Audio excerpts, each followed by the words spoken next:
नमस्कार, मैं हूं आपके साथ विशाल कालरा।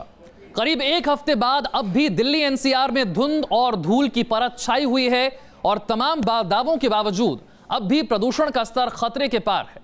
बढ़ते प्रदूषण की रोकथाम के लिए सरकारें तमाम दावे तो कर रही हैं, लेकिन आज ऑड इवन पर एनजीटी में केजरीवाल सरकार का कोई भी नुमाइंदा पहुंचा नहीं। दिल्ली सरकार ने नई याचिका दाखिल करने की बात कही थी। वहीं स्मॉग पर सुप्रीम कोर्ट आज शाम सुनवाई कर सकता है। 5 दिन दिल्ली एनसीआर में बच्चों के स्कूल 5 दिनों के बाद फिर से खुल गए हैं, लेकिन मां बाप अब भी बच्चों की सेहत को लेकर फिक्रमंद हैं। ज्यादातर स्कूलों में बच्चे मास्क पहनकर पहुंच रहे हैं। माना जा रहा है कि 14 से 15 नवंबर के बीच बारिश हो सकती है। इसके बाद स्मॉग का कहर कुछ कम होने की उम्मीद है।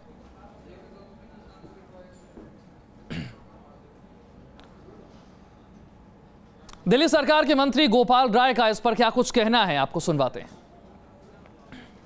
सरकार लगातार इस पर नजर रखे हुए और इसके लिए जो काम पहले जैसे अभी ट्रकों पर जो नियंत्रण करने का है वो लगातार जारी है। कंस्ट्रक्शन साइट पर जो सरकार ने एक्शन लिया है वो जारी है। उसके अलावा शाम को पवन हंस के साथ मीटिंग है, जिससे कि और आगे का निर्णय हो पाए, जो हम उसमें और कदम जोड़ पाए। पानी के छिड़काव का काम पीडब्ल्यूडी और जल बोर्ड के माध्यम से पूरे दिल्ली के अंदर जारी है। तो पिछले करीब एक हफ्ते से स्मॉग ने दिल्ली एनसीआर में लोगों का जीना दूभर कर दिया है। चाहे सड़क यातायात हो या फिर रेलवे, हर तरफ स्मॉग का कहर है। स्मॉग के चलते सड़क हादसों में तेजी से बढ़ोतरी हुई है, तो वहीं लोग इस दम घोटू हवा से बचने की कोशिश में जुटे हुए हैं।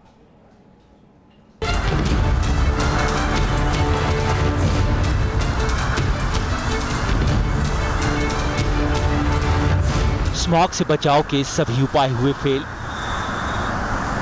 लाख कोशिशों के बावजूद भी स्मॉग का कहर जारी। विजिबिलिटी कम होने के चलते जगह जगह हादसे। ट्रेन सेवा पर भी लगा ब्रेक। इन तस्वीरों को देखकर हालात का अंदाजा लगाया जा सकता है।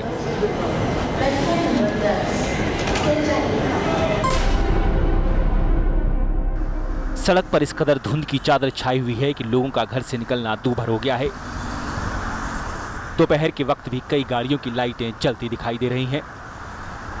इस समय हम नोएडा के उस हाईवे पर खड़े हैं जहां तमाम आती जाती गाड़ियां निकल रही हैं। कुछ गाड़ियों ने अपनी लाइट भी जलाई हुई है। साथ ही साथ मैं आसपास के माहौल को भी दिखाना चाहूंगा कि अभी भी आप देख सकते हैं कि करीब 8:45 बजे का समय हुआ है, लेकिन स्मोक की जो अच्छी खासी चादर है, यहाँ आप आसमान के बीचों बीच देख सकते हैं कि किस तरीके से स्मोक ने अपना कब्जा वातावरण में, पर्यावरण में कब्जा रखा है। दिल्ली का दर्द भी दिन ब दिन बढ़ता जा रहा है। यहाँ स्मॉग के कहर को आसानी से देखा जा सकता है। देखिए किस तरह से दिल्ली के इंडिया गेट का इलाका स्मॉग में गुम नजर आ रहा है। स्मॉग के चलते जहाँ इंडिया गेट पर मॉर्निंग वॉक के लिए सुबह सुबह लोगों की भीड़ लगी रहती थी, वहीं इक्का दुक्का लोग ही नजर आ रहे हैं।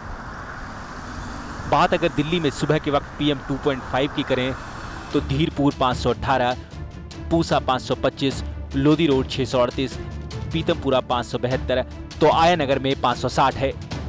इन आंकड़ों से साफ समझा जा सकता है कि किस कदर दिल्ली की आबोहवा जहरीली हो चुकी है। सोमवार की सुबह दिल्ली घने कोहरे की चादर में लिपटी हुई है। इस वक्त हम इंडिया गेट पर हैं। इंडिया गेट पर जो आप देख सकते हैं घना कोहरा छाया हुआ है। कमोबेश यही स्थिति पूरे दिल्ली की है। आप देख सकते हैं जो दृश्यता है वह काफ़ी कम हो चुकी है। जो विजिबिलिटी आप देख सकते हैं, आज की जो विजिबिलिटी 200 मीटर की बनी हुई है। सिर्फ सड़क यातायात की ही ऐसी तस्वीर दिखाई नहीं दे रही, बल्कि ऐसा ही कुछ हाल हवाई उड़ानों और रेल सेवाओं का भी है। कई गाड़ियां स्मॉग के चलते घंटों देरी से चल रही हैं। ये तस्वीरें लखनऊ के चारबाग रेलवे स्टेशन की हैं, जहां यात्री हल्का नजर आ रहे हैं। जो चार्ट लगा हुआ उस चार्ट पर है, वो लगातार देखने की कोशिश कर रहे हैं कि उनकी ट्रेन कितनी देरी से चल रही है और कब तक आएगी। आप देख सकते हैं कि पूछताछ काउंटर पर बहुत ज़्यादा भीड़ है और यहाँ जो चार्ट लगा हुआ है, एक भी ट्रेन नहीं है, सिंगल ट्रेन एक ऐसी नहीं है जो ऑन टाइम हो। सभी ट्रेनें बहुत देरी से चल रही हैं। सबसे पहले हम बात करें तो जम्मू तवी एक्सप्रेस 2.5 घंटा लेट है। उसके बाद मुजफ्फरपुर एक्सप्रेस 3.5 घंटा, त्रिवेणी एक्सप्रेस 4 घंटा। बहुत सी ट्रेनें तो ऐसी हैं। बेगमपुरा एक्सप्रेस आप देखिए 9.5 घंटा लेट है, जबकि पंजाब मेल 15.5 घंटा लेट है। तो ये हाल चल रहा है ट्रेनरों का। ट्रेनें अपने समय से बहुत ज़्यादा देर से चल रही हैं, लोगों को बहुत मुश्किलें हो रही हैं। आपकी ट्रेन कितने घंटे लेट है? 16.5 घंटे सर। 16.5 घंटे। कौन सी ट्रेन है, कहाँ जाना है? गरीब रथ है सर, सहरसा जाना है। हम लोग कॉन्फ्रेंस में आए थे, ऑल इंडिया कॉन्फ्रेंस चल रहा था सोशियोलॉजिकल, उसी में, और हम लोग कल रात से इस ट्रेन के इंतजार में बैठे हुए हैं प्लेटफॉर्म पर ऐसे ही। अब पूछने पर भी यहाँ सही से जानकारी नहीं दिया जा रहा है। यानी कि 16.5 घंटे अब तक तो आप अपने घर पहुँच गए होते हैं? जी 10 बजे पहुँचने का टाइम था, 10:10 में सहरसा, और अभी तक ट्रेन आई भी नहीं है यहाँ पे।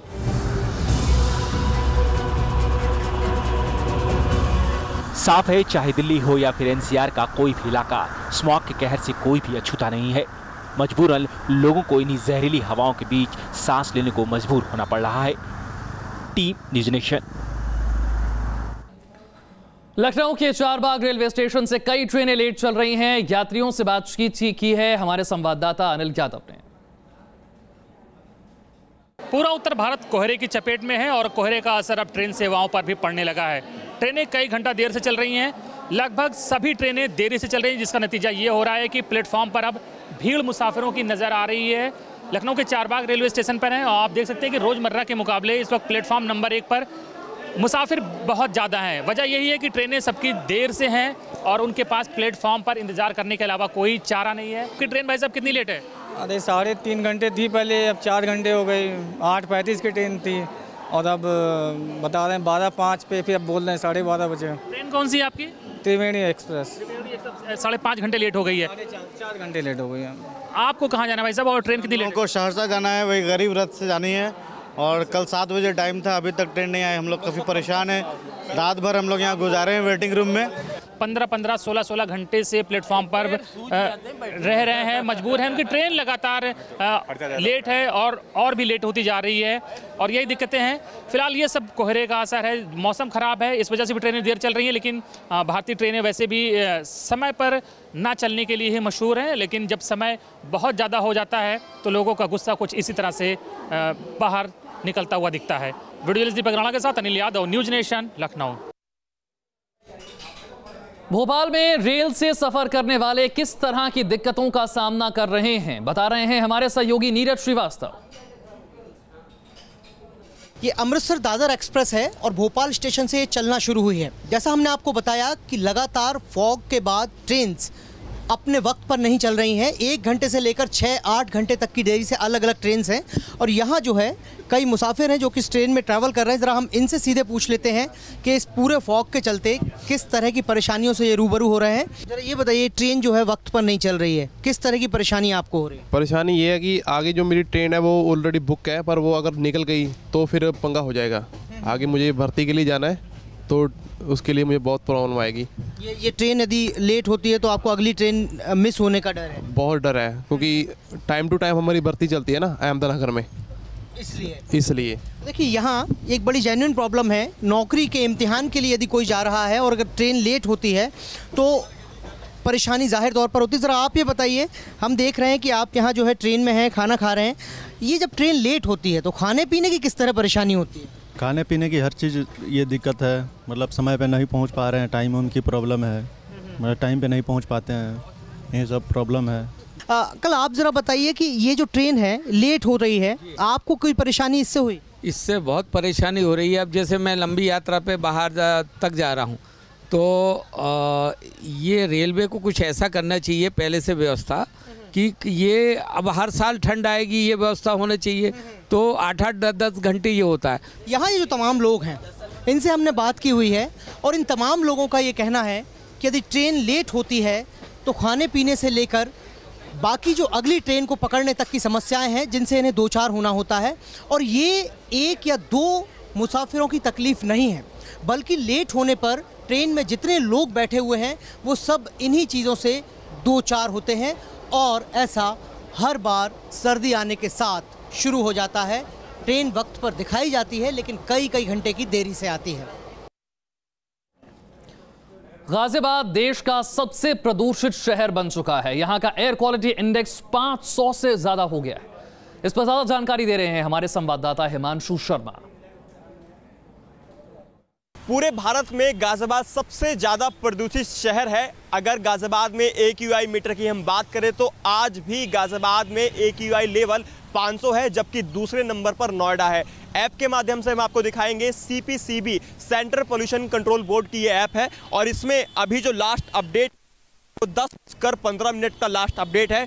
इसमें गाजियाबाद सबसे ऊपर है, यानी कि गाजियाबाद में AQI मीटर के according 500, air quality index meter 500 बता रहा है। जबकि अगर नोएडा की हम बात करें तो नोएडा में आप देख सकते हैं, नोएडा 485 AQI लेवल नोएडा में 485 है, जो कि दूसरे नंबर पे है। और वहीं तीसरे नंबर की बात करें तो देश की राजधानी दिल्ली तीसरे नंबर पर है, 478।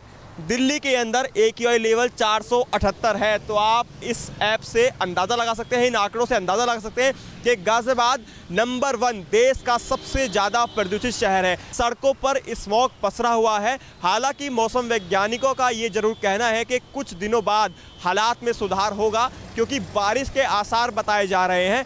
लेकिन फिलहाल तो इस तरह की कोई भी उम्मीद लगती नज़र नहीं आ रही है कि पॉल्यूशन से कुछ राहत मिलेगी। हाँ, आज की हम बात करें तो ज़रूर हवा में तेज़ी दर्ज की गई है। तस्वीरों में आप देखेंगे जो पेड़ों के पत्ते हैं वो ज़रूर अब हिलने लगे हैं, यानी कि जो हवा की स्पीड है वो पहले से बढ़ गई है और उसी वजह से जो सुबह की धुंध है वो छटी है और स्मॉग थोड़ा कम हुआ है। लेकिन अपने आप में चौंकाने वाले आंकड़े हैं, क्योंकि गाजियाबाद एक के बाद एक दिन नंबर 1 प्रदूषित शहर बनकर उभरा है, जो कि गाजियाबाद के लिए बेहद हानिकारक है। प्रशासन को इस ओर ध्यान देना होगा और स्मॉग को कम करने के लिए और भी ज़्यादा कड़े कदम उठाने पड़ेंगे। वीडियो जर्नलिस्ट राजकुमार के साथ Himanshu Sharma, news nation, Ghaziabad. Smog के इस कहर से ताजमहल भी बच नहीं पाया है। यहां भी धुंध की चादर में ताजमहल ओझल होता नजर आया। स्मॉग की चादर में ताज की आंख मिचोली, कभी साफ तो कभी धुंधला नजर आया ताजमहल। धुंध की चादर में रविवार को ताज का दीदार कुछ यूं हुआ। स्मॉग की चादर ने पूरे दिन ताजमहल को यूं ओढ़ लिया कि उसे ठीक से देख पाना मुश्किल हो पा रहा था। फिजा में धूल कण लोगों का जीना मुहाल करते रहे। मास्क लगाए पर्यटक ताज का दीदार करने पहुंचते दिखाई दिए, तो वहीं आम लोगों को प्रदूषण की वजह से सांस लेने में दिक्कत का सामना करना पड़ा। कूड़े के ढेर जलाए जा रहे हैं, गंदगी भी है, साथ में पॉल्यूशन इतना ज्यादा बढ़ गया है कि यहाँ आदमी ढंग से सांस भी नहीं ले पा रहा है। आगरा की आबो हवा में प्रदूषण का घुलता जहर जहां आम लोगों को परेशान कर रहा है, तो वहीं डर है कि कहीं इसका असर पर्यटन उद्योग पर न पड़ जाए। आगरा में ताज का दीदार करने रोजाना 40 से 45 हजार पर्यटक आते हैं। ऐसे में डर है कि कहीं प्रदूषण इस उद्योग पर ग्रहण न लगा दे। और जब ये पॉल्यूशन का जब ये हाल है तो मैं समझता हूँ कि इससे पर्यटन व्यवसाय पे कमजोरी आएगी और लोग आना कम होंगे। इस पर रोक लगानी चाहिए। आगरा में प्रदूषण का कारण भी कमोबेश वही है जो बाकी शहरों का है। धड़ल्ले से डीजल गाड़ियों का इस्तेमाल, शहरीकरण की आंधी में बिल्डिंग का निर्माण, कूड़े को जलाना वगैरह वगैरह। ऐसे में प्रशासन का कोई भी उपाय ऊंट के मुंह में जीरे के समान ही लग रहा है। देखिए, नगर निगम की तरफ से कभी भी कोई कूड़ा नहीं जलाया जाता है। ये तो जनता है जो कि वहाँ पर जो है आग लगा देती है और इस तरीके की घटनाएं आ जाती हैं सामने, तो उसके लिए हम कार्रवाई करते हैं। ताज नगरी पर प्रदूषण का गंभीर संकट नजर आ रहा है और अगर जल्द ही इस दिशा में कुछ कारगर न किया गया तो इसके गंभीर परिणाम सामने आ सकते हैं। Team news nation.